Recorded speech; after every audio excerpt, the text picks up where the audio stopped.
Identity add பண்ணும்போது நமக்கு same நம்பரே கிடைச்சுன்னா அது என்னது அடிட்டிவ் ஐடென்டிட்டி. அதே மாதிரி மல்டிப்ளிகேட்டிவ் ஐடென்டிட்டி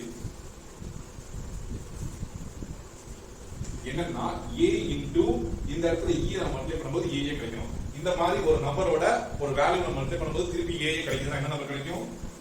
1 தான் கிடைக்கும். அதாவது a into 1 equal to a வரும். சோ இத நம்ம என்ன சொல்லுவோம்? மல்டிப்ளிகேட்டிவ் ஐடென்டிட்டி சொல்லுவோம். இப்போ இன்வெர்ஸ்க்கு வரோம். எந்த ரெண்டு நம்பரை ஆட் பண்ணும்போது a plus b equal to 0 கிடைச்சுனா b is a inverse of a, additive inverse of a.